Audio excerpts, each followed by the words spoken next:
At dinner, my sister's rich new boyfriend made fun of my clothes, my job, even the way I talk, and everyone laughed. My husband told me to stop making a scene, so I stayed quiet. But when the guy started bragging about his job, I took out my phone. The moment their proud smiles faded, I finally felt like I took my power back. Charming in a throwback kind of way. That's how Dominic described my accent in front of my entire family. My sister's new boyfriend, this polished private equity guy in a suit that cost more than my car payment, had just called me charming the way you'd call a garage sale fine charming. Quaint. Outdated. Worth a chuckle but not much else. Everyone laughed. My mother. My father. Vanessa, who was supposed to be my sister. Even Matteo, my own husband, squeezed my hand under the table and whispered, "Please don't make a scene. Don't make a scene." I'd spent 29 years not making scenes. 29 years being the practical daughter, the boring sister, the wife who knew when to stay quiet. And in that moment, sitting at my parents' perfectly set dinner table while a stranger mocked everything about me, I realized something. I was done being quiet. Because Dominic had no idea who he was actually talking to. None of them did. But I'm getting ahead of myself. Let me back up and tell you how I ended up at that dinner table in the first place, invisible in a room full of people who were supposed to love me. My name is Sienna. I'm 29, married to Matteo, and for most of my adult life, I've been the daughter my parents introduced last, if they introduced me at all. This is Vanessa, our youngest, my mother Patricia would say at charity events, her voice warm with pride. She works in luxury brand consulting. Just brilliant with her clients. Then she'd gesture vaguely in my direction. And this is Sienna, our practical one. Practical. The word landed like a diagnosis every single time. I learned to translate Harrington speak early. Practical meant boring. Stable meant unambitious. Our practical one meant the daughter we don't brag about at country club brunches. My younger sister Vanessa was never practical. Vanessa was magnetic, beautiful, ambitious in all the ways that photographed well and sounded impressive in conversation. She'd been the golden child since birth. Literally. My mother had her baby pictures professionally shot and framed throughout the house like museum pieces. My baby pictures were in a box somewhere in the attic. Vanessa worked in luxury brand consulting, which as far as I could tell meant telling wealthy people how to spend their money on things they absolutely didn't need. But it came with an impressive title and clients whose names you'd recognize from magazine covers. So my parents treated her career like she'd cured a disease. I worked in HR. Or at least that's what they thought. To my family, HR meant filing paperwork and planning office birthday parties. Administrative work for people who couldn't handle real business. My mother once described my job to her book club as helping with employee things. The way you describe a child's lemonade stand, sweet but not serious. They had no idea I'd left that corporate HR job 5 years ago. They had no idea I'd started my own company. They had no idea Streamwave Solutions, my HR tech platform that helped companies manage talent acquisition without drowning in spreadsheets and unconscious bias, had hit 8 figures in revenue last year. Why would they know? They'd never asked. My mother Patricia ran our family like a Fortune 500 corporation. Every Sunday dinner was a carefully orchestrated performance. The napkins were color-coordinated with the season. The wine came from her reserve collection, which she mentioned at least twice per meal. Even casual conversations were strategic moves in an endless game of appearing successful.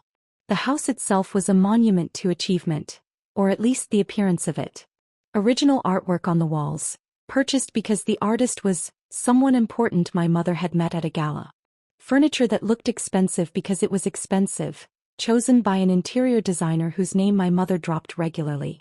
Everything curated, everything intentional, everything designed to broadcast success to anyone who walked through the door. My father Robert, semi-retired from investment banking, measured people the way jewelers appraise diamonds, quickly, calculating their worth based on observable markers. Your watch. Your shoes. Your posture. The firmness of your handshake. I'd watched him size up Vanessa's boyfriends a dozen times, his eyes tracking details while his mouth made polite small talk. I'd felt him size me up too over and over, and watched him find me wanting every single time. I didn't measure up in the Harrington value system. Not because I'd failed but because I succeeded quietly in ways they couldn't brag about. I chose what they thought was a safe HR career instead of something entrepreneurial. I married Matteo, A high school history teacher with a genuine love for his students and a Midwestern earnestness that read as unsophisticated to my parents. I wore clearance rack dresses to dinners where Vanessa arrived in designer labels that cost more than my monthly mortgage. At family gatherings, my mother introduced Vanessa first, listing her accomplishments like auction items. Then she'd gesture to me with that tight smile mothers give disappointing children and say, "And this is Sienna, our practical one." The disappointment. The boring daughter. The one who'd settled. Mateo tried so hard to fit in. Every Sunday he'd put on his nicest button-down shirt, the one I'd ironed carefully that morning, and attempt conversation with my father about the economy or current events. But his teacher's salary and genuine kindness made him easy to dismiss in my parents' world. "Still shaping young minds, Mateo?" my father would ask with the exact enthusiasm someone reserves for discussing dental procedures. "Yes, sir," Mateo would reply, trying to match my father's energy. "We just started a unit on the civil rights movement. The students are really engaged with the primary sources." "That's nice," my father would interrupt, already turning away to refill his scotch glass. My mother was worse in her own quiet way. She'd smile tightly whenever Mateo mentioned his students, as if public education was something unfortunate that happened to other people's families. Something vaguely embarrassing like financial trouble or a relative in rehab. I'd watch my husband shrink a little more each Sunday. His shoulders would curve inward. His voice would get quieter. His hand would find mine under the table, squeezing gently, our silent code for "we're surviving this together." We were surviving. Barely. But I never told him about Streamwave Solutions. Never mentioned the late nights I spent refining code and pitching to investors. Never showed him the bank statements or the acquisition offers from major investment firms. I kept it hidden the same way I kept everything hidden at these dinners. Silent, small, taking up as little space as possible. Why bother sharing success with people who'd already decided you were a failure? Vanessa cycled through boyfriends the way other people changed seasonal decorations. Every few months, a new one would appear at Sunday dinner. Polished, wealthy, impressive in exactly the ways my parents valued. Investment bankers. Tech startup founders. Men who used words like disruption and synergy like they were casting actual spells. My parents treated each of Vanessa's relationships like potential merger opportunities. My father would grill her boyfriends about their career trajectories and investment strategies. My mother would mentally calculate their social value, already planning which friends to introduce them to at her next charity gala. Meanwhile, my marriage to Mateo, built on actual love and partnership instead of resumes and stock portfolios, was treated like a consolation prize. "At least she's settled," my mother told her book club friend last year while I stood in her kitchen arranging cheese on a platter. She said it like I'd given up on life at 29. Like marrying a teacher and working in what she thought was corporate HR was the emotional equivalent of early retirement. I pretended not to hear. I was excellent at pretending. I pretended not to notice 1,000 other small cruelties.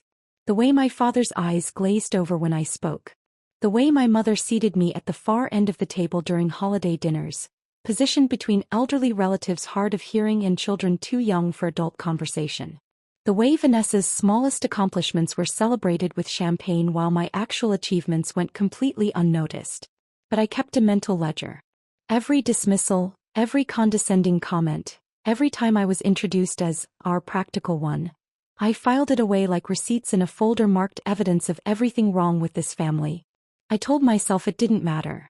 I'd risen above their shallow obsession with status and appearances. I was building something meaningful, something that actually helped people while they played their endless games of social positioning. I was lying to myself. It mattered. All of it mattered. Every slight carved a little deeper, left me a little smaller, made me question whether I was actually worth seeing or if maybe my parents were right and I really was just practical, just stable, just fundamentally unimpressive. Then Vanessa called that Sunday afternoon, and I knew immediately this boyfriend would be different. "He's not like the others," she gushed, her voice pitched high with performative excitement. "He's in private equity. Works with international portfolios. He went to Wharton." I could practically hear my mother's heart rate spike through the phone. "That sounds great," I said, folding laundry in our small apartment bedroom, only half listening. Vanessa's boyfriends were all interchangeable to me. Expensive suits wrapped around fragile egos. "Mom's already planning the entire dinner," Vanessa continued. She wants everything perfect. You're still coming Sunday, right? As if I had a choice. As if skipping Sunday dinner was ever actually an option in the Harrington family. When I told Mateo about the upcoming dinner, he sighed the way people do when facing something inevitable and unpleasant. He was grading papers at our kitchen table, red pen in hand, looking tired in that specific way teachers do in October when the school year's initial enthusiasm has worn off but winter break is still impossibly far away. Maybe this one will be decent, he offered without looking up from a student's essay about the American Revolution. I didn't have the heart to tell him that decent wasn't what my parents valued. Impressive was. Successful was. Wealthy was. Decent was just another word for practical, and we both knew how that word translated in Harrington speak. That evening, I stood in front of our bedroom closet staring at the same navy dress I'd worn to the last 3 family dinners. It was simple, appropriate, inoffensive. It was also completely invisible, exactly like me at these gatherings. I caught my reflection in the full-length mirror and barely recognized the woman staring back. When had I become so small? When had I started apologizing for my existence just by walking into a room? My phone buzzed. A text from my mother. Dinner at 6 sharp. Don't be late. And Sienna, please make an effort with your appearance. First impressions matter. I'd been having Sunday dinners with my parents for 29 years. Apparently, I still hadn't made a good first impression. Sunday arrived with the inevitability of a dental appointment. Mateo drove us to my parents' house in silence, his hands gripping the steering wheel a little too tightly. I stared out the window watching familiar neighborhoods blur past, each house bigger than the last as we got closer to the Harrington estate. Estate. That's what my mother called it. To everyone else, it was just a large house in an expensive suburb, but Patricia Harrington didn't do modesty. We pulled into the circular driveway at 5:58. 2 minutes early, which in my mother's world meant we were cutting it dangerously close. The house looked like Martha Stewart had staged an intervention. Candles flickered in every window, their warm glow carefully calculated to suggest both elegance and welcome. Classical music drifted from somewhere inside, something orchestral and expensive sounding. Even the front door wreath looked professionally arranged, autumn leaves and berries positioned with the kind of precision that suggested someone had been paid well for their time. My mother opened the door before we could knock. She was wearing her important guest pearls, the strand she reserved for impressing people who mattered. Her hair was perfect, her makeup flawless, her smile bright and completely artificial. "Darling," she said, kissing my cheek while her eyes performed a rapid full-body scan of my outfit. I watched her smile tighten microscopically when she registered the familiar navy dress. The same one. "How lovely," she said, her tone conveying the exact opposite. "Mateo, wonderful to see you." She ushered us inside with the efficiency of someone managing traffic flow at an event. The dining room table was visible from the entryway, and I could already see it was set with military precision. Crystal glasses caught the candlelight. Silverware was arranged in perfect alignment. The napkins, burgundy because autumn, were folded into some elaborate shape I couldn't identify. "Vanessa and Dominic are in the living room," my mother said, already moving in that direction. "Come meet him." We followed her into the living room and there they were. Vanessa practically vibrated with excitement on the cream-colored sofa, positioned perfectly beside her prize catch. She'd worn a designer dress I recognized from her Instagram, something with a label that cost more than my monthly grocery budget. Her makeup was camera-ready, her hair styled in loose waves that had probably taken an hour to achieve but were meant to look effortless. And beside her sat Dominic Laurent. 32 according to Vanessa's breathless phone summary. Tan in that way that suggested recent tropical vacations or expensive tanning memberships. His dark hair was styled with just enough product to look intentional without looking overdone. He wore a charcoal suit that fit him so perfectly it could only be custom-tailored, paired with a watch that caught the light when he moved his wrist. He stood when we entered, smooth and practiced, like he'd been trained for exactly this moment. "Sienna."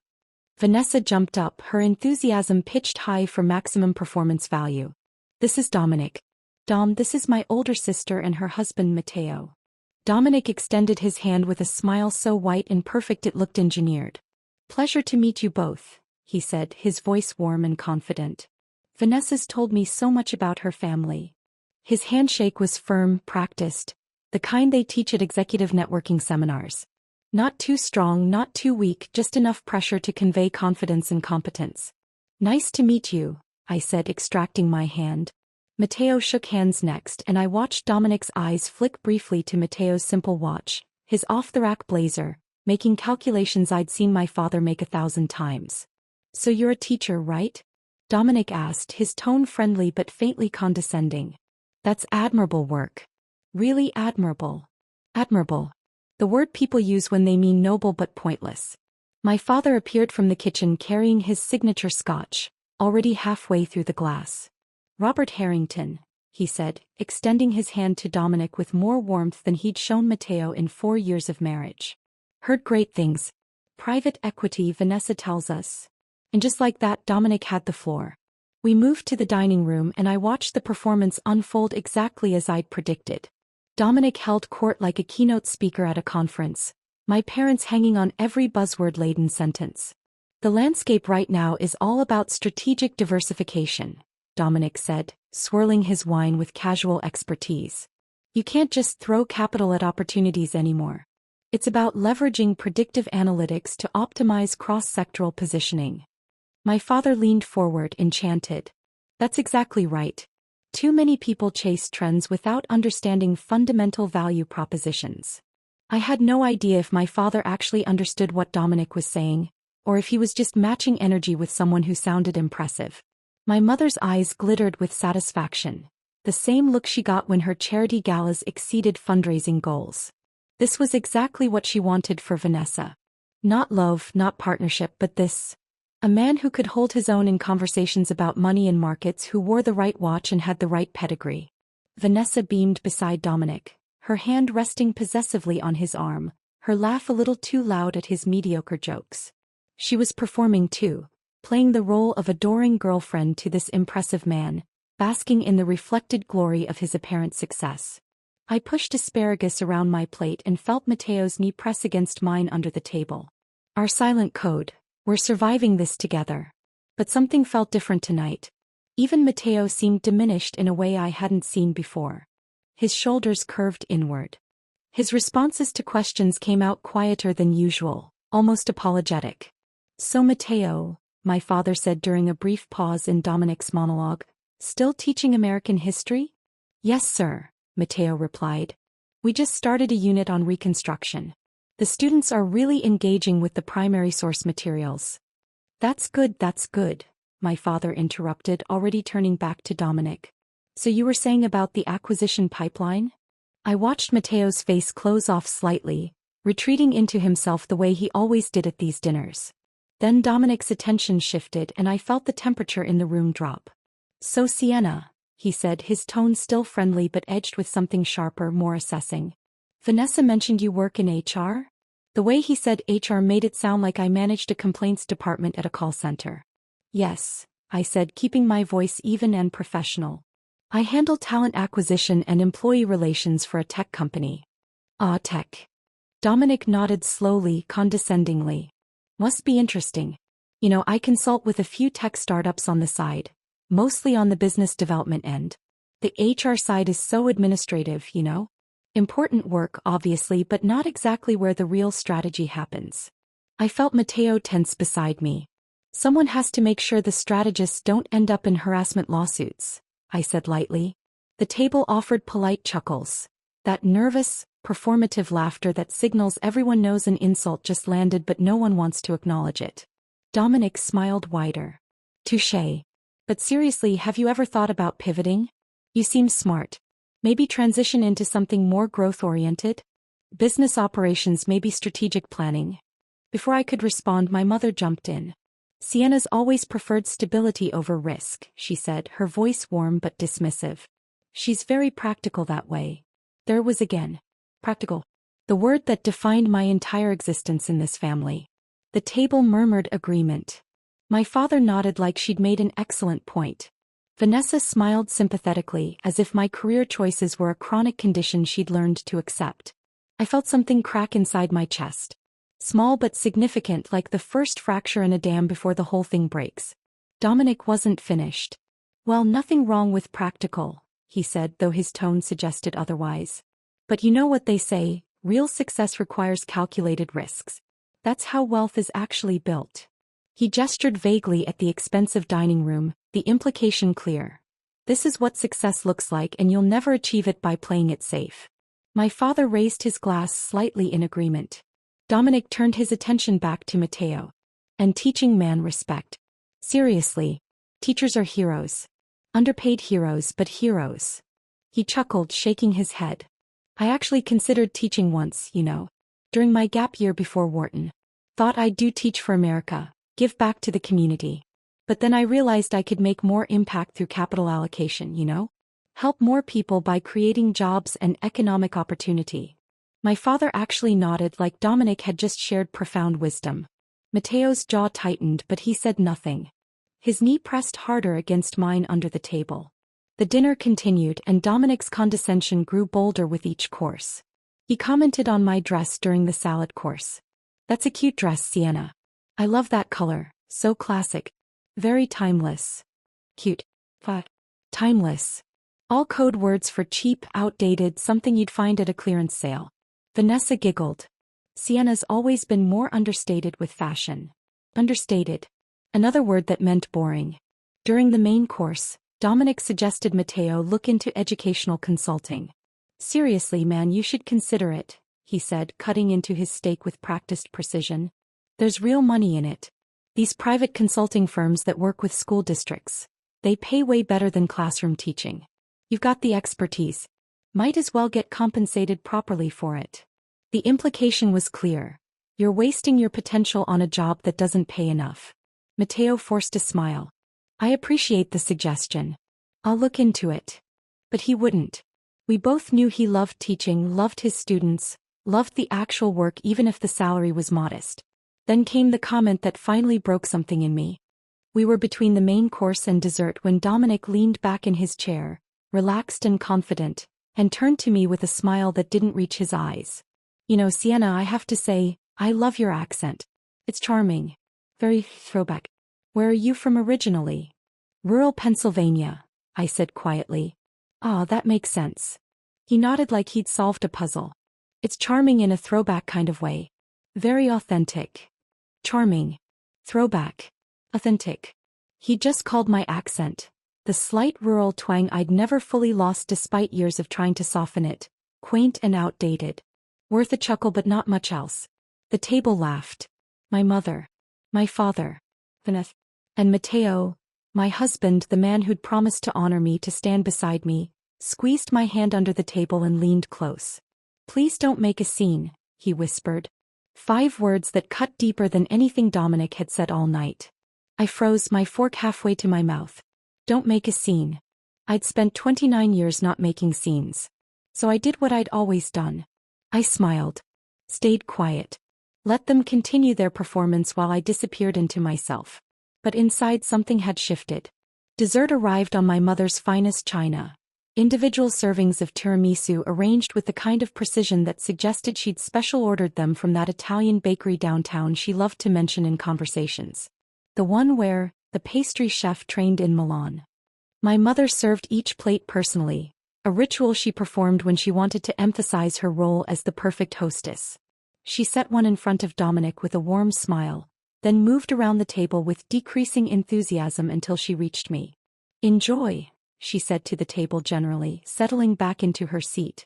Dominic leaned back in his chair, radiating the relaxed confidence of someone who'd won every argument simply by showing up. He dominated the entire dinner, held court for nearly 2 hours, and now he looked completely at ease, like a king surveying his kingdom. He swirled his wine, the deep red catching the candlelight, and launched into what was clearly meant to be his closing argument for why he was the most impressive person in the room. So I'm actually in the middle of this massive acquisition right now, he announced, his voice carrying that casual authority people use when they're about to brag. My firm's acquiring this mid-tier software company, Stream something.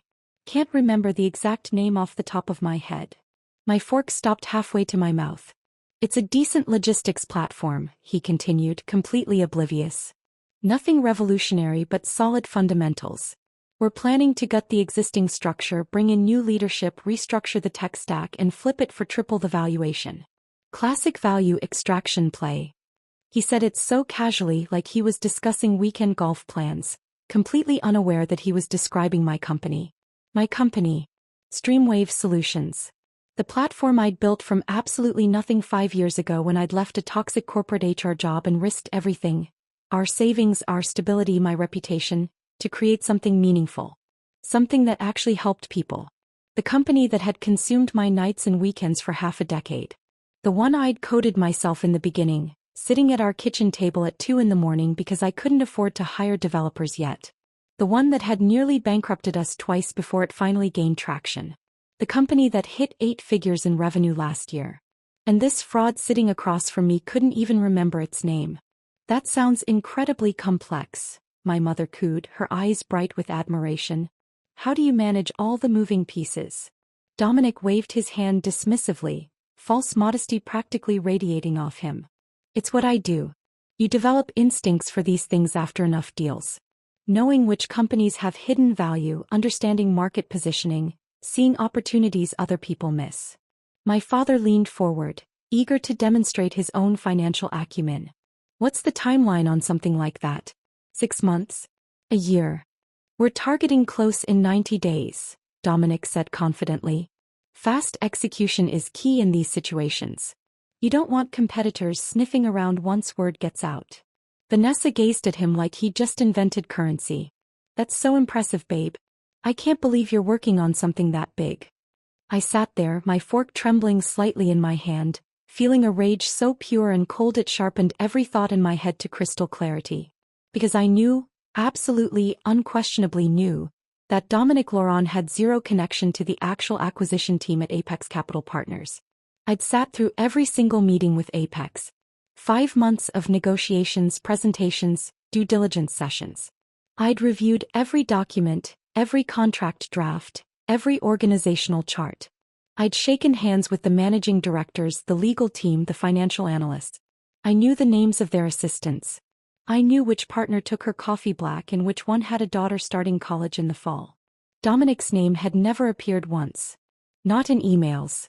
Not in presentations. Not in the legal paperwork. Not in casual conversation. Not anywhere. He was lying. Completely, entirely, brazenly lying. Using my company, my work, my sacrifice, my success, as a prop to impress my family. And they were believing him. Eating it up like starving people at a feast, asking follow-up questions, nodding approvingly, treating him like the successful one while I sat invisible at the other end of the table. The daughter who'd never amounted to anything was actually the CEO he was pretending to have power over. The irony was so sharp it could draw blood. The key, Dominic continued, warming to his subject, is understanding that mid-tier companies like this one don't know their own value. They're usually run by people who stumbled into success. Right place, right time, but no real business sophistication. Our job is to professionalize the operation and unlock the real potential. People who stumbled into success. I'd worked 16-hour days for 2 years straight to build Streamwave. I'd taught myself advanced coding. I'd pitched to 47 investors before finally getting funded. I'd personally handled customer support calls at midnight because we couldn't afford to hire anyone yet. But sure, I'd stumbled into it. My mother sighed contentedly. It's wonderful to see young people with such drive and vision. Don't you think so, Robert? Absolutely, my father agreed, raising his glass slightly toward Dominic. This is exactly the kind of strategic thinking that separates successful people from everyone else. I felt something inside me snap. Not loudly. Not dramatically. Just a clean break, like a bone finally giving way under pressure it was never meant to bear. I set down my fork carefully, deliberately, the way you handle something fragile and dangerous. Matteo glanced at me nervously. He knew my expressions well enough to sense the shift, even if he didn't understand what was causing it yet. I pulled out my phone slowly, ignoring his questioning look. My hands felt steadier than they had in years as I navigated to my email and opened the folder labeled Apex Acquisition. 5 months of correspondence, all meticulously organized. Team rosters. Organizational charts. Meeting notes. Legal documents. Everything I needed. Dominic, I said, my voice cutting through his monologue like a knife through silk. The table went quiet. Everyone turned to look at me, surprised to hear me speak with such clarity, such purpose. Dominic blinked, clearly not expecting to be interrupted. A flicker of irritation crossed his face before he smoothed it back into politeness. "What firm did you say you work for?" I asked, my tone conversational, almost friendly. He straightened slightly, probably thinking I was finally engaging with his brilliance. "Apex Capital Partners." "Why do you ask? And you're leading the Streamwave acquisition?" "That's right." His confidence was already returning, that smug certainty that he could talk his way through anything. "Why, do you know someone there?" I smiled. Not the tight, performative smile I'd worn for 4 years of Sunday dinners. Not the polite mask I put on to keep peace. This was something else entirely. Something sharp and true and finally free. "Something like that," I said softly. I turned my phone screen toward him, holding it steady so everyone at the table could see if they leaned forward. The email was open, pulled up to the acquisition team roster. Official Apex Capital Partners letterhead at the top. A complete list of every person involved in the Streamwave deal, from managing directors down to junior analysts. "That's interesting," I continued, my voice still calm, still conversational, "because I'm the founder and CEO of Streamwave Solutions. And according to these documents, which I have because I've been in active negotiations with Apex for 5 months, you're not on the acquisition team." Dominic's face went still. "Actually," I said, scrolling deliberately, letting the silence build around us like rising water, "you're not listed as employed by Apex Capital Partners at all." I pulled up another document, the company directory I'd received just last week, complete and current. "In fact," I added, my voice still quiet but carrying clearly in the dead silence, "according to public SEC filings, you were terminated from Apex 6 months ago for ethics violations." The room went nuclear silent. Not polite dinner silent, where people pause their conversation out of courtesy. This was the kind of silence that follows explosions. When everyone's ears are ringing and reality hasn't caught up yet. When the world has fundamentally shifted and no one knows quite how to process it. Dominic's tan face drained of color, going from bronze to the shade of old newspaper in seconds. My mother's wine glass trembled in her hand, the red liquid threatening to spill over the rim. My father's mouth opened and closed soundlessly, like a fish trying to breathe air.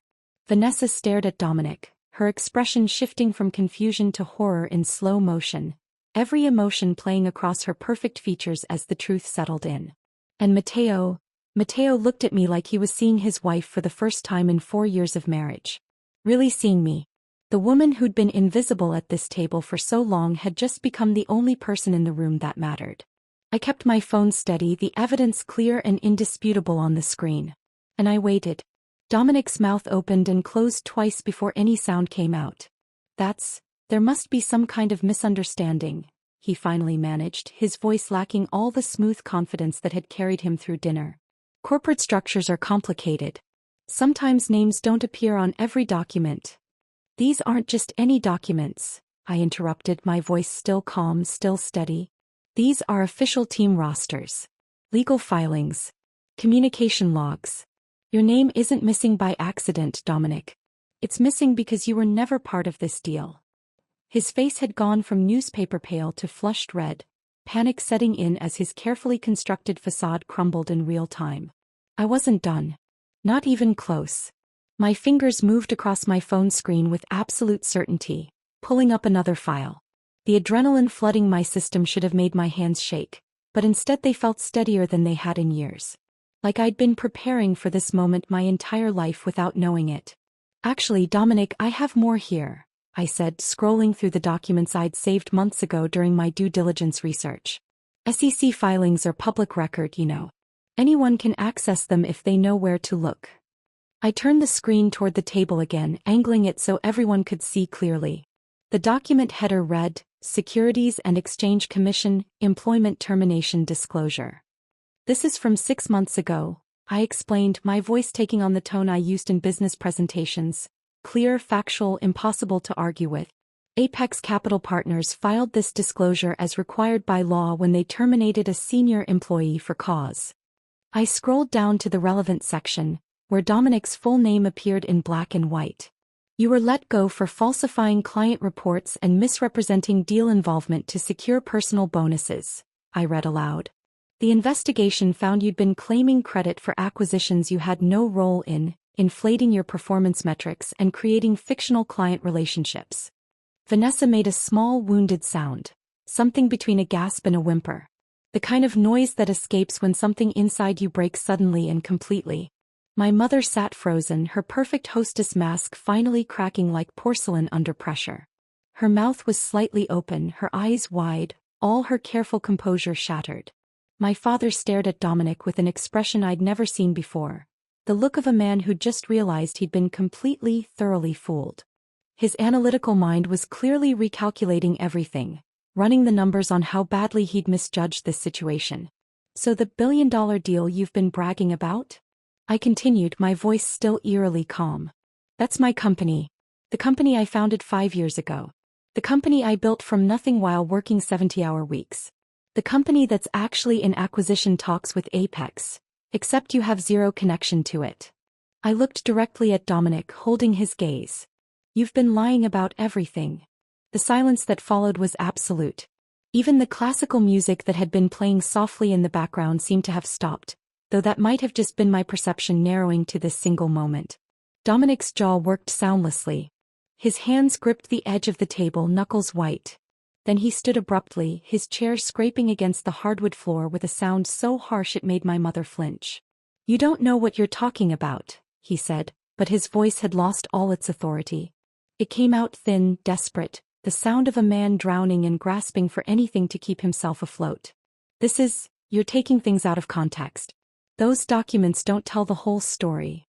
I'm literally showing you official SEC filings, I replied, still seated, still calm, still holding every bit of power in the room.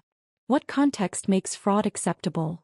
Vanessa found her voice then, small and shaking, nothing like the confident woman who'd walked in here 2 hours ago. You told me you were promoted, she said, staring at Dominic like she was seeing a stranger. Last month you said they made you a managing director. You showed me an email. Babe, I can explain. Don't call me that. Her voice cracked. Don't you dare call me that right now. Dominic turned to her, reaching for her hand across the table, but Vanessa pulled away like his touch burned. You said you were leading deals, she continued, her voice getting stronger even as tears started sliding down her cheeks, ruining her perfect makeup. You said you were traveling for client meetings. Where were you actually going? He didn't answer. Couldn't answer. I leaned forward slightly, drawing his attention back to me. Explain what, Dominic? I asked, my voice soft but cutting. That you're a fraud? That you've been using my company, my actual work, my actual success, to impress my family while spending the entire evening mocking everything I've built? While calling my job administrative busywork and suggesting I'm not smart enough to do real strategy. The words hung in the air like smoke from a gunshot, drifting through the dining room and settling over everyone present. My mother's carefully controlled expression finally shattered completely. Her face went through a rapid series of emotions: shock, horror, embarrassment, and something that might have been shame. My father set down his scotch glass with a heavy thunk, the sound abnormally loud in the silence. Then Patricia Harrington found her voice. When she spoke, it carried the cold, absolute authority of a woman who'd spent decades managing social disasters and protecting the family image above all else. This was her domain, and someone had violated it in the worst possible way. Get out of my house. 3 words. Delivered like a judge's sentence. Final and without appeal. Dominic's head snapped toward her, his expression desperate. Mrs. Harrington, please, if you'd just let me explain. Now. My mother's voice could have frozen water. Get out of my house now. Dominic looked around the table desperately, searching for an ally, someone to defend him or at least question my evidence. Someone to give him the benefit of the doubt. He found nothing but shocked faces and averted eyes. My father wouldn't look at him, staring instead into his scotch like it contained answers to questions he should have asked hours ago. Vanessa had turned away completely, her shoulders shaking with silent sobs. My mother's face was carved from ice, her judgment absolute. Even Matteo, who usually tried to see the best in people, looked at Dominic with something like disgust. Dominic grabbed his jacket from the back of his chair with shaking hands. His movements were jerky, uncoordinated, nothing like the smooth confidence he'd displayed all evening. This is a misunderstanding, he muttered, more to himself than to anyone else. I can clear this up. I'll send you the real documents, you'll see. Leave, my mother repeated, standing now, her full height and presence commanding the room. And don't contact my daughter again. Any of my daughters. Dominic looked at Vanessa one last time, his expression pleading, but she wouldn't turn around. He walked to the front door, his footsteps echoing through the suddenly too quiet house. The door opened, closed. The sound echoed through the dining room like a period at the end of a very long, very painful sentence. And then he was gone. In the silence that followed, I could hear everything with strange clarity. The ticking of my mother's antique clock in the hallway. The soft sound of Vanessa crying. My father's heavy breathing. The blood rushing in my own ears. My mother sank back into her chair slowly, moving like someone much older than she was. Her hands were folded on the table in front of her, gripping each other so tightly her knuckles had gone white. My father poured himself another scotch with mechanical precision, his movements automatic like a man going through familiar motions while his brain rebooted everything he thought he knew. Vanessa's tears were quiet but steady, the kind of crying you do when you realize you've been publicly humiliated. When you've been thoroughly fooled and everyone witnessed it. And Matteo sat beside me, his presence suddenly different than it had been all night. His hand found mine under the table, not the warning squeeze from earlier but something else. Something that felt like support. Like awe. Like he was finally actually seeing me. His eyes were wide, his expression a mixture of shock and what looked like fear. Not fear of me but fear of how wrong he'd been. How thoroughly he'd underestimated the woman he'd married. The silence stretched out, heavy and complicated, filled with too many emotions to name. Finally my mother spoke, her voice barely above a whisper, stripped of all its usual authority and control.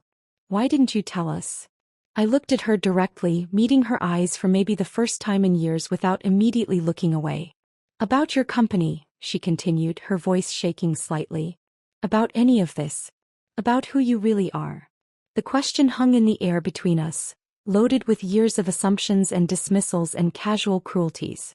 I could have said so many things.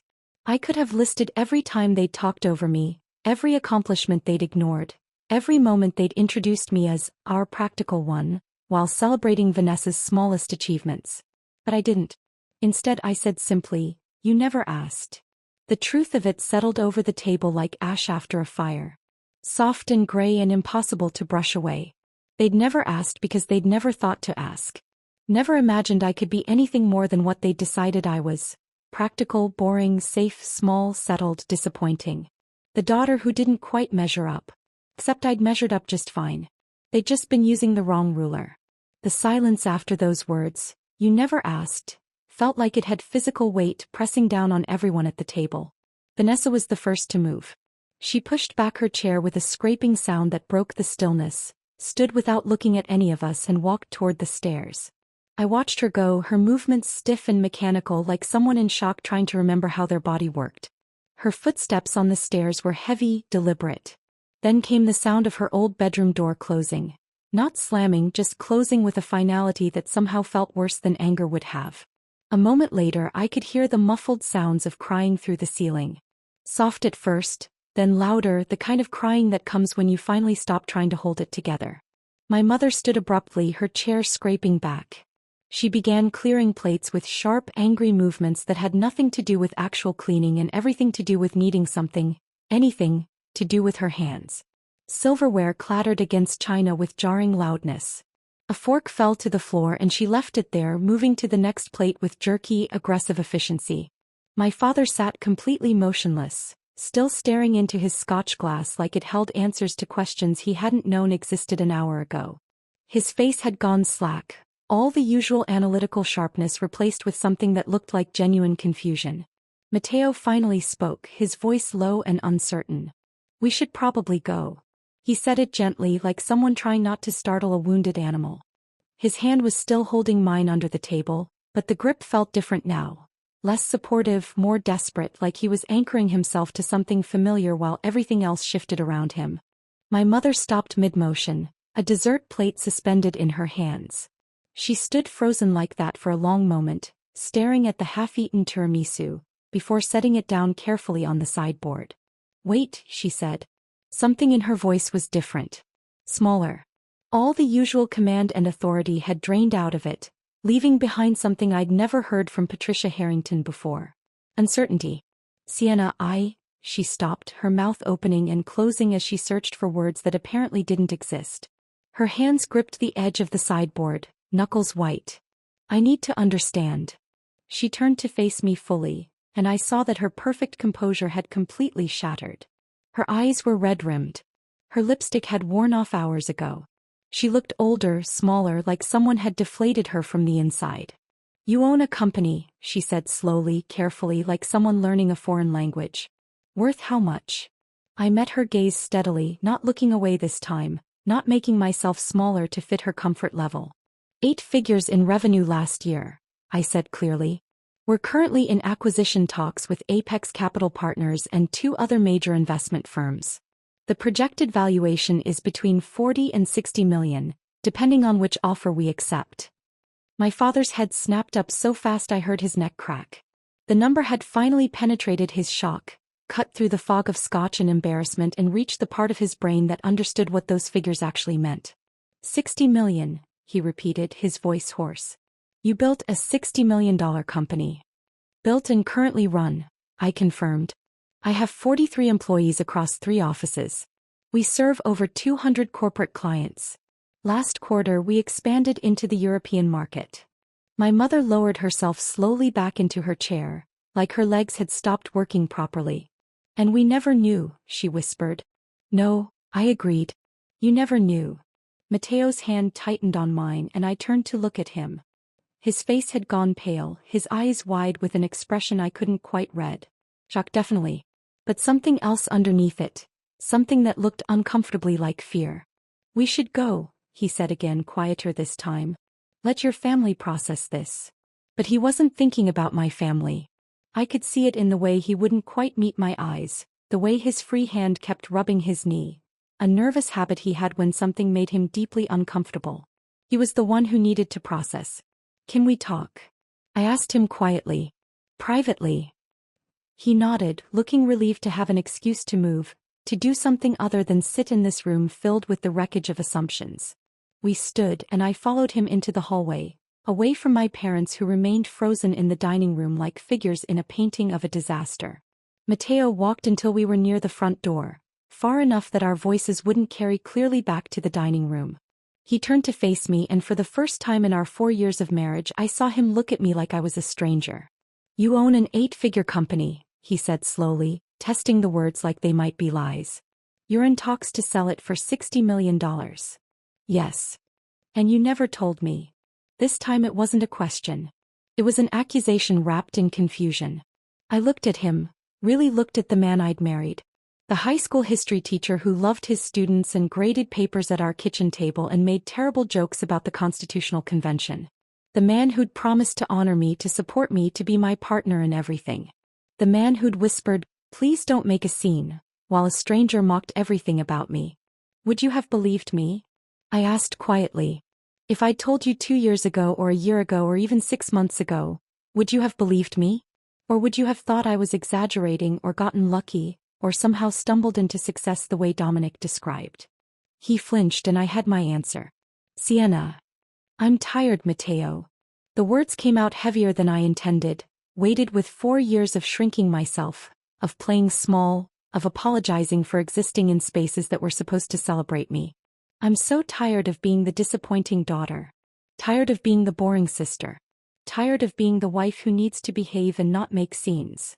My voice cracked slightly on the last words and I hated that it did, hated showing weakness now when I'd been so strong just minutes ago.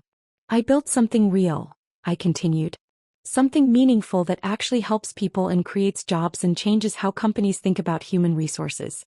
And I've been hiding it, hiding myself, because this family only respects success when it comes packaged the right way.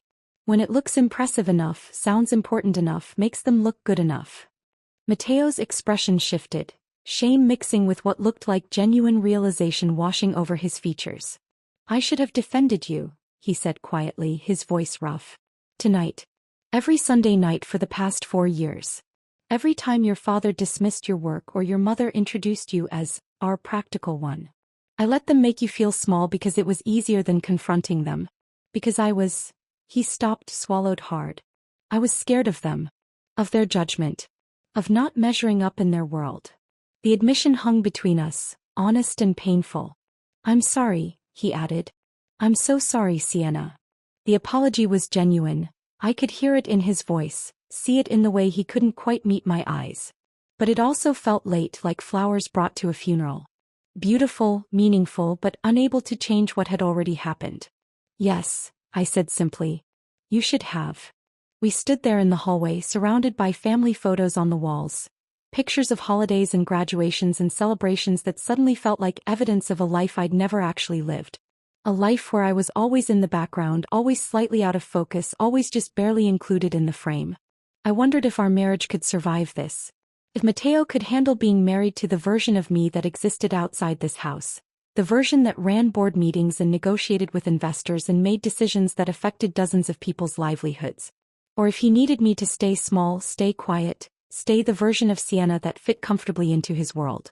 Before I could voice any of those thoughts, my mother appeared at the end of the hallway. Her perfect posture had wilted, her shoulders curved inward in a way I'd never seen before. She looked smaller somehow, diminished. Stay, she said, and it came out more like a plea than the command I was used to. Please. We need to talk about this. Really talk. I looked at Mateo, searching his face for some indication of what he was thinking, what he needed. He nodded slowly. I think we should, he said quietly. I think we all need to. I turned back to my mother and made a decision that surprised even me. Hey, I said. Let's talk. We moved to the living room, neutral territory, away from the dining room that still held the ruins of dinner and Dominic's exposure. My mother sat in her usual chair, but she perched on the edge of it instead of settling back with her usual regal posture. My father joined us a moment later, carrying his scotch like a lifeline. He lowered himself into his leather armchair and suddenly looked every one of his 63 years. The sharp, analytical man who'd intimidated me my entire life looked lost, confused, like someone had pulled the foundation out from under everything he thought he knew. I sat on the couch, Mateo beside me but not touching me, a careful space maintained between us. For a long moment no one spoke. Then Vanessa appeared at the top of the stairs. Her eyes were red and swollen, mascara smudged down her cheeks, all her careful beauty routine destroyed by tears. She came down slowly, holding the banister like she needed the support, and curled into the corner of the opposite couch like a wounded animal seeking shelter. The silence stretched out, heavy and uncomfortable, filled with too many unsaid things. Finally, my father cleared his throat. I've been a fool, he said. The words clearly cost him something. Robert Harrington had built his entire identity on being right, on being smarter than everyone else in the room, on understanding value and worth with precision. We've been fools, he continued, looking at my mother, then at me. We measured you by standards you never agreed to. We ignored everything that didn't fit our narrow definition of success. And his voice cracked slightly. We made you feel invisible in your own family. My mother nodded, and I saw tears threatening her carefully applied mascara. I thought I was teaching you girls to be strong, she said softly. To be ambitious. To reach for success. But I was just teaching you to perform. To put on a show for everyone else instead of building something real. She looked at Vanessa, then turned her gaze to me. And somewhere along the way I stopped seeing my daughters. I stopped seeing you as people and started seeing you as projects to manage. Accomplishments to showcase. Extensions of my own image instead of human beings with your own paths. The admission hung in the air, raw and painful and years overdue. And for the first time in my life I saw my mother cry. I didn't sleep well that night. Mateo and I had driven home from my parents' house in silence, the kind that felt less comfortable than suffocating. He tried to hold my hand across the center console, but I'd pulled away, not angry, just exhausted. Too tired to comfort him when I had nothing left for myself. When we got home, I'd gone straight to bed while he stayed up in the living room, the glow of his laptop visible under the bedroom door. I could hear him moving around, making tea he probably wouldn't drink, doing anything to avoid coming to bed and facing the conversation we both knew was waiting. I must have fallen asleep around 2 because when my phone started buzzing at 7 in the morning, I jolted awake, disoriented and gritty-eyed. 17 missed calls. I blinked at the screen, my brain still foggy with sleep, trying to understand why my phone looked like someone had died. 3 calls from my mother. 5 from Vanessa. 2 from my father, which was unusual because he never called me directly. 4 from numbers I didn't recognize. And 3 from my business partner, Marcus, who knew better than to call me on a Monday morning unless something was seriously wrong. Then I saw the family group chat. 64 new messages since midnight. My stomach dropped. I sat up slowly, my heart starting to pound, and opened the chat. The messages scrolled past in a blur. My mother's friends asking if everything was all right. Distant cousins I hadn't spoken to in years suddenly very concerned about my well-being. Even my father's golf buddy chiming in with a cryptic, "Saw the news. Call if you need anything." What news? I scrolled back to find the source and found a message from Vanessa, posted at 11:43 last night. "I'm so sorry. Emma posted about dinner. It's everywhere." My hands went cold. I opened my personal social media, something I rarely checked, and saw that I'd been tagged in dozens of posts overnight. The notifications kept coming, my phone buzzing continuously in my hand like something alive and angry. The original post was from Emma Chin, Vanessa's friend who'd apparently stopped by during dessert. I vaguely remembered her poking her head into the dining room to say hello to my mother before the Dominic situation exploded. She'd witnessed everything. And she'd posted about it. Not a video, thank God.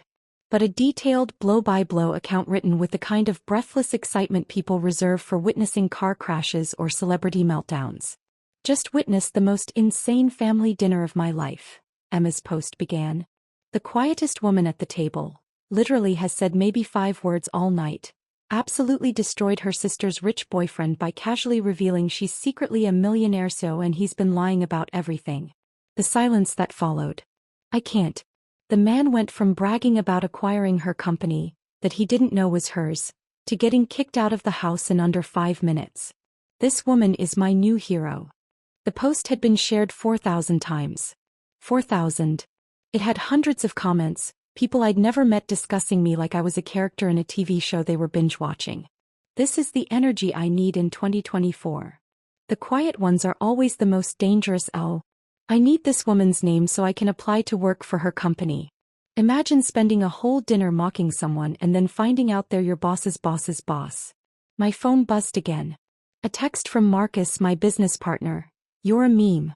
Check Twitter. Also call me ASAP." With shaking hands I opened Twitter. The Quiet Tech CEO was trending. Someone had found my LinkedIn profile and posted a screenshot. Another person had found Streamwave Solutions' website and shared it with the caption, "This is the company the fraud was pretending to acquire." A third had created a whole thread analyzing power moves by underestimated women in male-dominated spaces. I was being celebrated as some kind of folk hero for introverts and overlooked women everywhere. One tweet with 20,000 likes read, "She sat there through an entire dinner of insults and just waited for the perfect moment to pull out receipts. This is chess, not checkers." Another, "The fact that her own husband told her not to make a scene and she still took this man down is incredible." She said, "I'm making the scene." I felt like I was watching my life become public property in real time, like someone had taken my most private family moment and turned it into entertainment for strangers. My bedroom door opened quietly. Matteo stood there holding 2 mugs of coffee, his hair messy from sleep, his expression cautious. "You're awake," he said softly. "I thought I heard your phone." "I'm trending on Twitter," I said, my voice flat. He winced. "I know. I've been up for a few hours. I wanted to let you sleep, but, yeah. It's everywhere." He crossed the room and sat on the edge of the bed, offering me one of the mugs. The gesture felt significant somehow, like he was trying to rebuild something he'd let crack through years of neglect. I took the coffee but didn't drink it, just wrapped my hands around the warm ceramic and stared at my phone screen. "You're trending," Matteo said again unnecessarily. He pulled out his own phone and showed me. The story had evolved beyond Emma's original post. People were doing deep dives into my background, finding old articles about Streamwave Solutions funding rounds, sharing screenshots of my company's client list. A tech journalist from a major publication had already sent an interview request to my business email. My work inbox, which I'd checked despite it being barely past 7 in the morning, had 47 new messages. Half from reporters wanting quotes or interviews. Half from potential clients who apparently liked the idea of working with the woman who took down a fraud at Sunday dinner. I felt overwhelmed and vindicated in equal measure, riding a wave I hadn't intended to create but couldn't deny feeling powerful upon. I called in sick today, Matteo said quietly, setting his phone aside. I looked up at him surprised. Matteo never called in sick. He was the teacher who showed up with a fever because his students had a test scheduled. Why? Because my wife is a CEO, he said, meeting my eyes for the first time since last night. Because I've been treating her like she's invisible for 4 years. Because I owe you more than an apology whispered in a hallway while your family falls apart. His voice cracked slightly on the last words. I've been doing a lot of thinking, he continued. About what you said. About how I've let your family make you small because it was easier than standing up to them. About how I told you not to make a scene when you had every right to defend yourself. He rubbed his face with both hands, looking exhausted. I was wrong, Sienna. About all of it. And I'm sorry. Before I could respond, my phone rang. My mother's number. I looked at Matteo, who nodded. Put it on speaker, he said. I should hear this too. I answered and placed the phone on the bed between us. Sienna. My mother's voice came through strained but determined, nothing like her usual controlled composure. I know you're probably overwhelmed right now. I know we have a lot to work through. But I need you to know something. She paused and I heard her take a shaky breath. Vanessa confronted your father and me last night. After you left. Really confronted us for the first time in her entire life.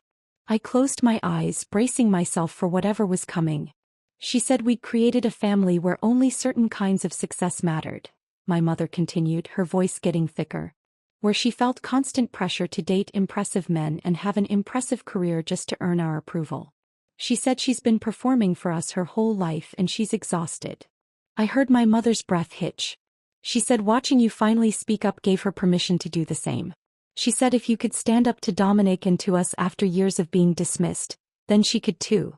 There was a pause and I heard muffled conversation in the background. My father's voice, though I couldn't make out the words. Your father wants me to tell you something, my mother said. He says, her voice cracked completely. He says he's proud of you. That he's always been proud, he just didn't know how to show it. That he measured everything by the wrong standards and he's sorry. I felt tears prick my eyes despite myself. We're sorry, Sienna, my mother whispered. For all of it. For making you invisible. For celebrating Vanessa's performance while ignoring your actual achievements. For creating a home where you felt like you had to hide who you really were. I couldn't speak. My throat had closed up completely. Matteo reached over and squeezed my hand. I know this doesn't fix anything, my mother continued. I know we have a long way to go. But I wanted you to know that we see you now. Really see you. And we're so sorry it took something like this for us to finally look.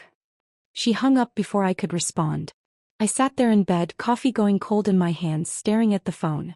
Matteo pulled me into a hug and this time I let him, burying my face in his shoulder as the tears finally came. Not sad tears exactly, but something more complicated. Relief mixed with grief, mixed with exhaustion, mixed with hope. By afternoon the story had taken another turn. Someone, I never found out who, had leaked detailed information about Dominic's professional history to his industry network. His LinkedIn profile, which had claimed he was still a managing director at Apex Capital Partners and listed the Streamwave acquisition as his personal achievement, disappeared within hours. Former colleagues started commenting, confirming he'd been terminated for ethics violations. Industry contacts shared that he'd been working as a freelance consultant for months, which everyone in finance knew was code for unemployed and looking. His entire house of cards collapsed in less than 24 hours. My phone buzzed with a text from Vanessa. The first she'd sent me directly since the dinner. Emma told me what she posted. I'm so sorry it went viral. I told her to take it down but the damage is done. But also, thank you. A second message followed immediately. I did background checks on every guy I've dated for the past 2 years. Every single one. And this is the first time I actually checked. Really checked. And you saved me from making the biggest mistake of my life. Then a third message. Also, I applied for a real job today. Junior marketing coordinator at an actual company. No more fake consulting. No more pretending to be something I'm not. No more dating guys to impress mom and dad. I stared at the messages, feeling something shift in my chest. Maybe truth didn't just expose lies. Maybe it freed the people trapped inside them. The week that followed felt surreal, like living in the aftermath of an earthquake where everything looked the same but nothing was quite stable. The viral posts eventually died down, replaced by newer controversies and celebrity gossip. My inbox slowly returned to manageable levels. The media requests tapered off after I politely declined all of them through Marcus, who handled it with his usual efficiency. But the real changes were happening quietly in places the internet couldn't see. Vanessa texted me every day. Small things at first. Memes, screenshots of job applications, a photo of her in business casual clothes with the caption, "Is this too boring for an interview?" But then the messages got deeper. Longer. More vulnerable. "I've been thinking about why I dated guys like Dominic," she wrote on Thursday. "I think I needed dad to be proud of me. Needed mom to show me off. And I let that need turn me into someone I don't even recognize. I didn't know what to say to that, so I just sent back a heart emoji and, 'I'm here if you want to talk.'" He called me that night. We talked for 2 hours about things we'd never discussed before. The pressure of being the favorite, the loneliness of performing constantly, the fear of being ordinary. "You were always braver than me," she said quietly near the end of the call. "You just did what you wanted without needing their approval. I couldn't do that. I needed their approval too," I admitted. "I just stopped waiting for it." On Saturday morning my mother called. "Sunday dinner," she said without preamble. "Just the 4 of us. No performances, no guests, no expectations. Just family." She paused and I could hear her take a breath. "Will you come? Please." Matteo was watching me from across the kitchen table, his coffee halfway to his mouth, clearly trying to read my expression. "Hey," I said. "We'll be there." When we pulled into my parents' driveway Sunday evening, my stomach was tight with nerves despite everything. Some habits die hard and years of dreading these dinners had left their mark. But something was different the moment my mother opened the door. She was wearing jeans. Actual denim jeans, not the designer kind she wore to charity brunches, but regular worn in Levi's paired with a simple navy sweater. Her hair was pulled back in a casual ponytail instead of her usual styled perfection. No pearls. Minimal makeup. She looked more like a regular mom than I'd ever seen her. "Sienna." "Matteo." She stepped forward and hugged me longer than usual, holding on like she was afraid I might disappear. When she pulled back, I saw her eyes were red-rimmed, like she'd been crying recently, but they were clear. Focused. "Thank you for coming," she said, and her voice cracked slightly on the last word. Inside the house felt different. Quieter. Less staged. Like someone had finally turned off the show lights and let reality seep back in. The dining room table was set simply. No elaborate centerpiece, no color-coordinated napkins, no crystal glasses that cost more than my monthly utilities. Just regular dishes, regular silverware, a simple vase with grocery store flowers. And the smell coming from the kitchen was unfamiliar. "Dad cooked," Vanessa said from behind me, and I turned to see her standing in the living room doorway. She looked younger somehow. She'd pulled her hair into a messy bun, wore minimal makeup, and was dressed in leggings and an oversized sweater instead of her usual designer ensemble. Without all the armor, she looked more like the sister I remembered from childhood, before everything became a competition, before every interaction became a performance. She crossed the room quickly and hugged me tightly. "I'm sorry," she whispered against my shoulder. "For laughing. For not seeing you. For being part of the problem for so long. For everything." I hugged her back, feeling my throat tighten. "I know. It's okay." "It's not okay," she said, pulling back to look at me. "But I'm going to try to do better. We all are." My father appeared from the kitchen wearing an apron that said, "Kiss the cook." A gag gift from years ago that I'd never actually seen him wear. He had a dish towel slung over his shoulder and looked slightly frazzled in a way that was oddly endearing. "Dinner's almost ready," he announced. "I made pot roast. Or attempted to. We'll see if it's edible." The meal was imperfect. The roast slightly overdone, the potatoes a bit mushy, the vegetables under-seasoned. But it was real. My father had actually stood in the kitchen and cooked it himself, not hired caterers or supervised staff. That mattered more than perfect seasoning. Dinner was awkward at first. Years of dysfunction don't evaporate over pot roast, and we all seemed acutely aware of the invisible weight sitting at the table with us. All the things unsaid for so long, all the hurt that had accumulated, all the patterns we were trying to break. But slowly, tentatively we started talking. Not performing. Not competing. Just talking. My father asked about Streamwave Solutions, and this time it wasn't polite small talk. He asked real questions. About the technology, about the business model, about the challenges I'd faced scaling the company. He listened to my answers with genuine curiosity, asked follow-up questions that showed he was actually trying to understand. How did you handle the funding rounds? He asked. That must have been intense, especially starting from nothing. I found myself explaining the early days, the 47 rejections before we finally got funded, the nights I'd spent perfecting pitch decks while working full-time to keep the lights on. My father listened intently, nodding. That took real courage, he said quietly. More than I had at your age. My mother asked Matteo about his students, and this time she didn't have that tight smile.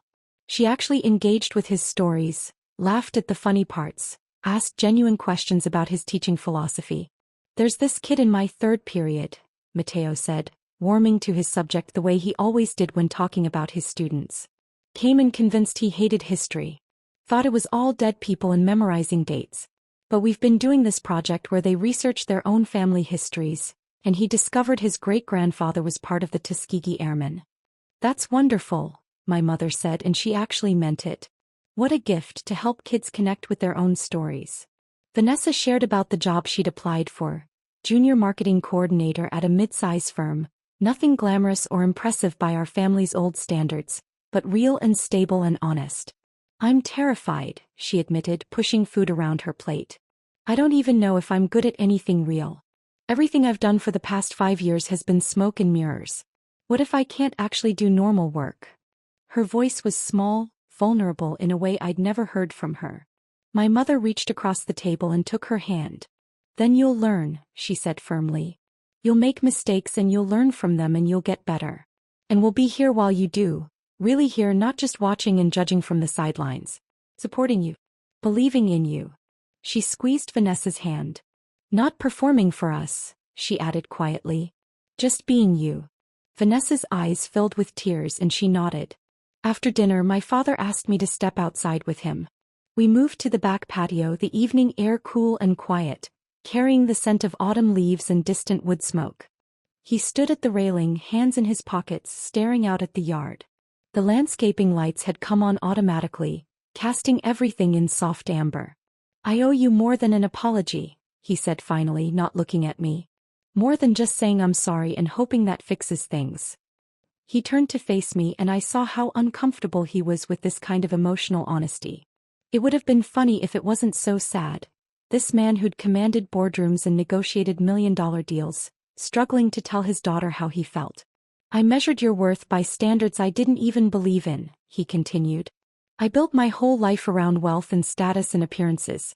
And then I forced those metrics onto my daughters without ever asking what you actually wanted. What would make you happy? His voice was rough, strained. You built something meaningful, Sienna. You took risks I was too afraid to take. You succeeded by actually helping people, not just moving money around. And he stopped, swallowed hard. I mocked you for it. Dismissed it.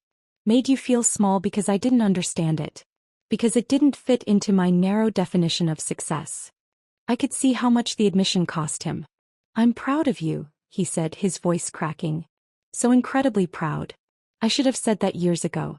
Should have celebrated what you were building instead of comparing you to some imaginary standard that didn't even matter.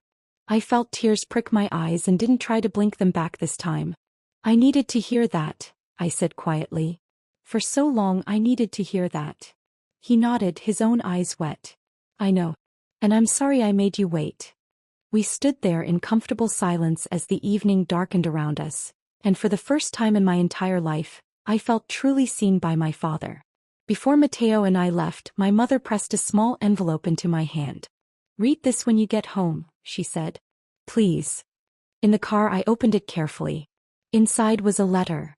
3 pages of my mother's precise handwriting, the same script that had addressed 1,000 charity gala invitations and thank you notes.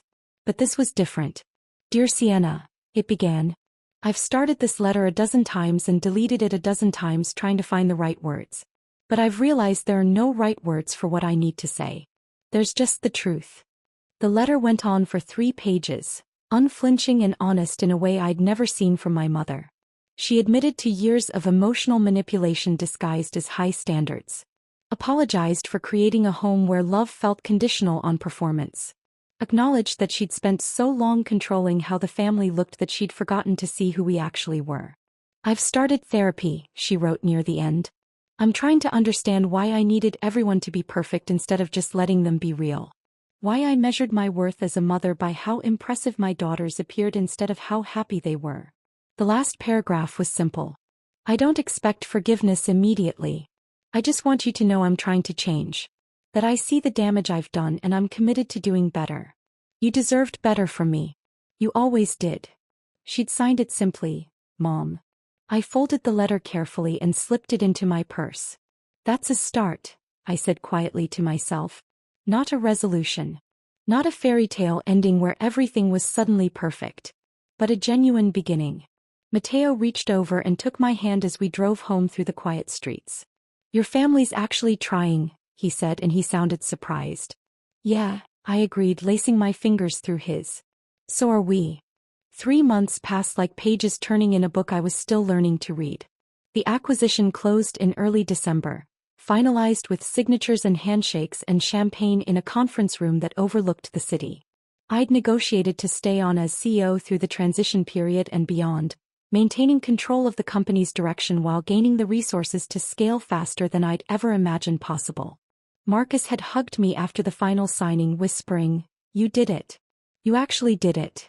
And I had. On a cold January morning, I stood in my corner office at Streamwave Solutions, newly renovated, twice the size of my old space, looking out over the city skyline. Snow was falling lightly, dusting the buildings in white, and I tried to recognize the woman reflected faintly in the glass. She looked taller somehow. More solid. Less like someone apologizing for taking up space. The viral story had faded from the internet's collective memory, replaced by newer scandals and fresher content. But it had left ripples in its wake. Unexpected opportunities that kept appearing like gifts I hadn't asked for but was learning to accept. Speaking invitations from women's business organizations. Mentorship requests from young entrepreneurs who saw themselves in my story. Messages from strangers who felt invisible in their own families, thanking me for showing them it was possible to speak up. A business magazine had reached out last month wanting to do a profile. The quiet CEO who became an unlikely voice for the underestimated.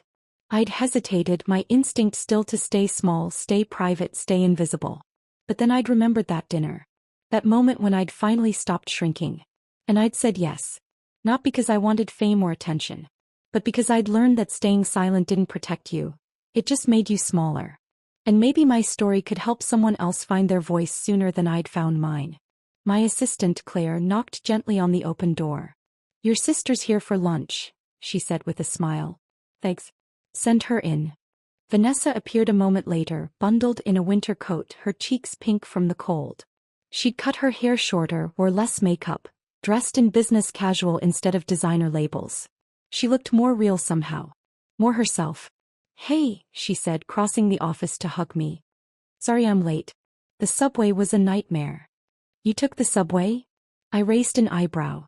The old Vanessa would have taken an Uber and expensed it to our parents. She laughed. "I'm on a budget now. Real job, real salary, real life.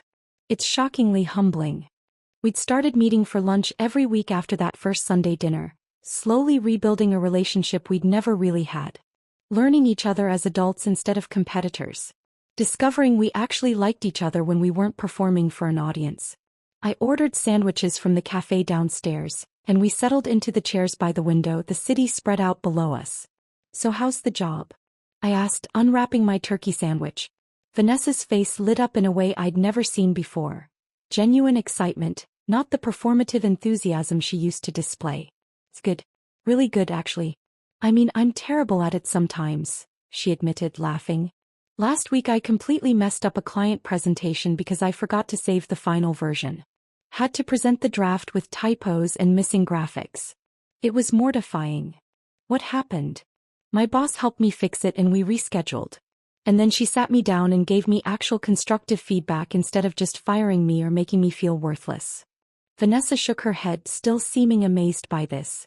"And you know what's weird? I actually care about getting better. Like I went home and practiced my presentation skills. Watched YouTube tutorials. Asked for extra training.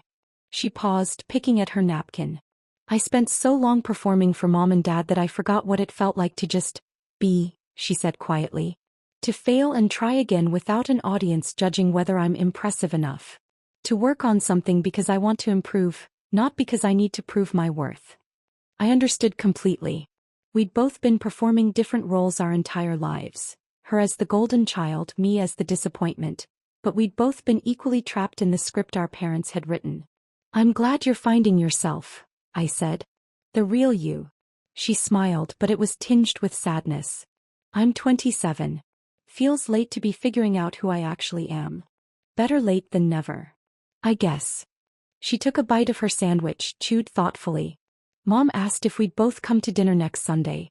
Together, I mean. She's been cooking herself now. No catering, no elaborate themes. Just food and conversation. I nodded. I'll be there. Sunday dinners had become something different over the past 3 months. Smaller, quieter, more honest. My parents were trying, genuinely trying, to build something real instead of something impressive. It wasn't perfect. Years of dysfunction didn't disappear overnight. There were still awkward moments, stilted conversations, old patterns trying to reassert themselves. But they were trying. We all were. Family wasn't fixed overnight, but we were building something real from the ruins of what we'd pretended to be. That evening, Mateo and I sat on our apartment balcony despite the cold, bundled in blankets, watching the sun set over the city. The sky was painted in shades of orange and pink and deep purple, the kind of sunset that makes you believe in beauty even when everything else feels complicated. He'd been different these past 3 months. More present. More attentive. Actively working to see me, really see me, instead of the version of me that was easier to manage or ignore. We'd started couples therapy in November. Once a week, sitting in a small office with a kind woman named Dr. Martinez, working through years of unspoken resentments and unmet needs. It was hard work. Painful sometimes. But necessary. I'm proud of you, Mateo said quietly, breaking the comfortable silence. I turned to look at him. For what? Not for the company or the money or any of that, he said, meeting my eyes. I'm proud that you stopped making yourself small for people who should have celebrated you from the beginning. He took my hand, lacing our fingers together. Including me, he added, his voice rough. Especially me. I should have seen you. Should have defended you. Should have made you feel like you were enough exactly as you were.